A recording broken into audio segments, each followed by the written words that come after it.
नमस्कार सगळ्यांचं स्वागत आहे बुलेटवाला अक्षय या माझ्या यूट्यूब चॅनलमध्ये. मी तुमचा दोस्त आरजे अक्षय आणि एका नवा व्लॉगसोबत मी तुम्हाला भेटायला आलेलो आहे. ॲक्च्युली आपला महाराष्ट्र दौरा सुरू आहे आणि महाराष्ट्र दौरा सुरू असताना आपण पश्चिम महाराष्ट्र सगळा कव्हर करत होतो आणि पश्चिम महाराष्ट्रामधल्या आता एका खूप भारी शहरामध्ये मी सध्या आहे. हे शहर मी गेले 10 वर्षापासून या शहरामध्ये मी येतो आहे. जसं मी या शहरामध्ये 10 वर्षापासून येतो आहे, जसं येतो आहे तसं मला नवीन नवीन गोष्टी दिसायला लागतात. म्हणजे 2 महिन्यापूर्वीच मी आलेलो होतो, त्यावेळी इथं बऱ्याच गोष्टी नव्हत्या, पण आत्ता मी चक्की झालो की अरे लगेच या गोष्टी झाल्या. सांगायचा मुद्दा असा की या शहराचा जो काही डेव्हलपमेंटचा रेशो आहे तो कितीतरी पटीनं बाकीच्या शहरांपेक्षा जास्त आहे. कारण हे जे शहर आहे हे शहर म्हणजे गेल्या 50 वर्षापासून अख्ख्या भारतामध्ये आणि महाराष्ट्रामध्ये चर्चेचा विषय बनलेला आहे. कारण याच शहरामधून भारताचं महाराष्ट्राचं राजकारण नेहमी हल्लं जातं. तुम्ही ओळखलं असेल या शहराचं नाव. हे शहर आहे बारामती. या व्लॉगमध्ये आपण अख्खी बारामतीची डेव्हलपमेंट दाखवणार आहे.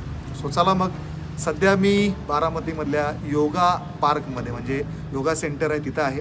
इथले सगळे व्हिडिओज मी तुम्हाला दाखवणारच आहे आणि बाकीचे पण आपण सगळे बघूया. हे ठिकाण मला पर्सनली खूप आवडलं आहे कारण आपलं जे आरोग्य आहे ते आरोग्य सांभाळण्यासाठी इथलं जे महानगरपालिका आहे त्या महानगरपालिकेनं एक मस्त योगा सेंटर उभं केलं आहे आणि ओपन योगा सेंटर आहे. म्हणजे तुम्ही बघू शकता असं हे योगा सेंटर त्यांनी उभं केलं आहे. आणि विशेष गोष्ट अशी की याच्या आतमध्ये जे आपल्याला मॅट लागते ना ती ऑलरेडी योगा मॅट इकडे त्यांनी बसवली आहे.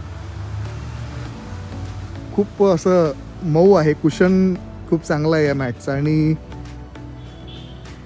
मस्त प्रसन्न वातावरण इथं बनवलं आहे. जर तुम्हाला योगा करायचं असेल तर तुम्हाला मॅट वगैरे घ्यायची गरज नाही आणि एकदम भारी वातावरणामध्ये तर तुम्हाला येऊन योगा करायचं असेल तर बारामतीमध्ये असं हे योगा सेंटर उभारलेलं आहे.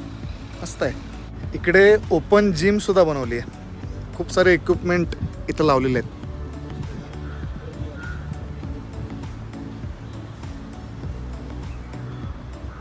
म्हणजे इकडे जिम पण आहे आणि योगा पण करू शकतो आणि इकडे वॉक पण करू शकतो.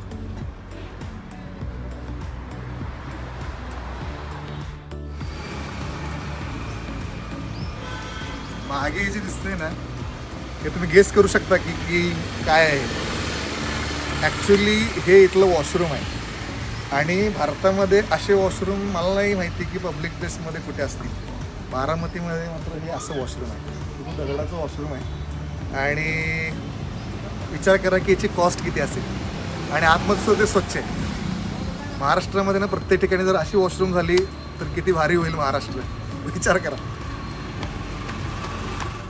तर बारामतीमध्ये फिरता फिरता सध्या मी क्लॉक टॉवर जो तिरंगा चौकातला हा एरिया आहे, नुकताच इकडं क्लॉक टॉवर म्हणून इकडे एक टॉवर उभारण्यात आला आहे आणि त्या टॉवरला चारी बाजूनं रोमन अंकामध्ये घड्याळ बसवलेले आहेत आणि त्याच्या बाजूलाच ना एक मोठा तिरंगा ध्वजसुद्धा फडकवलेला आहे, जे विशेष आकर्षण सध्या बारामतीतल्या या सेंटरचं झालं आहे. म्हणजे बाजूलाच इकडे एक कॅनॉल आहे. कॅनॉलमध्ये सध्या पाणी कमी आहे. लास्ट टाईम मी आलो त्यावेळी भरपूर पाणी होतं, पण बाजूनं जो ट्रॅक केला आहे चालण्यासाठी आणि इकडे क्लॉक टॉवर केलं आहे, आतमध्ये असं गार्डनसुद्धा बनवण्यात आलं आहे. तर एक नंबर जागा आहे. म्हणजे अशा खूप जागा बारामतीमध्ये विविध ठिकाणी आहेत, पण ही जागा खूप विशेष आहे कारण इकडे सकाळी बरेच लोक इकडं फिरायला वगैरे येतात आणि जवळच शाळा असल्यामुळं शाळेची मुलंसुद्धा इथं खेळायला येतात.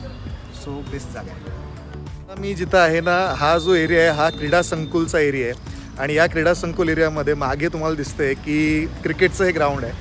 इकडे मुलं सध्या क्रिकेटची प्रॅक्टिस पण करत आहेत. क्रिकेटचं ग्राउंड आहे. समोर तुम्ही गेलात की अजून बऱ्याच स्पोर्ट्सचे कोर्ट आतमध्ये बांधलेले आहेत.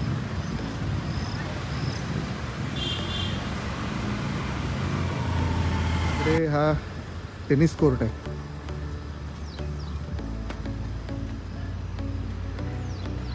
संध्याकाळी 5च्या नंतर भरपूर गर्दी असते म्हणे इकडे टेनिस बॅडमिंटन खेळायला.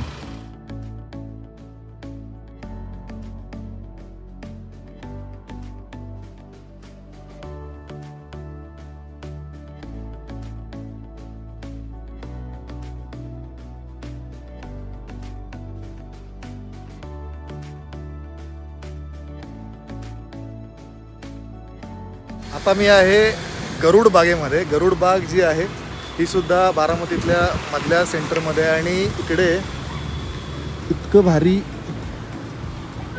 लहान मुलांसाठी खेळण्यासाठी ही बाग पूर्ण बनवली आहे.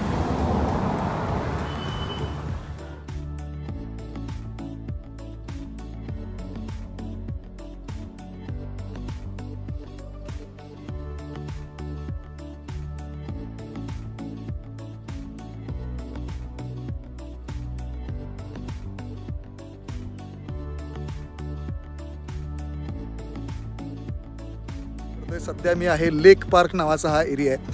मागे ना मस्त माझा लेक आहे आणि इकडे वॉकिंग एक ट्रॅक पण बनवला आहे मस्त रंगीबिरंगी, त्याला टाईल्स वगैरे लावलेले आहेत. आता मी आहे बारामतीच्या बस स्टँडवर. म्हणजे मला पर्सनली बस स्टँड खूप आवडतात, पण महाराष्ट्रातली जितकी काही बस स्टँड आहेत त्याच्यापैकी हे सगळ्यात भारी आहे. म्हणजे हे एक एअरपोर्टसारखं बस स्टँड आहे. इतकं मोठं बस स्टँड अख्ख्या भारतामध्ये कुठलंच नसेल आणि तेही एका तालुक्याच्या ठिकाणचं हे बस स्टँड अगदी एअरपोर्टसारखं बनवलं गेलं आहे आणि आतमध्ये बाग वगैरे आहे आणि सगळं चकचकीत आहे. सो कधी बारामतीत आलात तर बस स्टँडला नक्की भेट द्या, कारण एअरपोर्ट आल्यासारखीच फिलिंग आहे इकडे आल्यानंतर. हा आहे भिगवण बारामती रोड. या रोडची विशेष गोष्ट अशी की हा रोड 8 पदरी आहे, म्हणजे 8 लेनचा हा रोड आहे आणि या रस्त्याच्या दोन्ही बाजूंनी प्रचंड मोठ्या प्रमाणात झाडं लावली आहेत. म्हणजे ही झाडं आधीपासून नाही आहेत, तर जेव्हा रोड बांधण्यात आला त्यानंतर डायरेक्ट मोठी झाडं आणून इथं लावण्यात आली आहेत आणि तितक्याच चांगल्या पद्धतीनं त्यांची निगासुद्धा राखली गेली.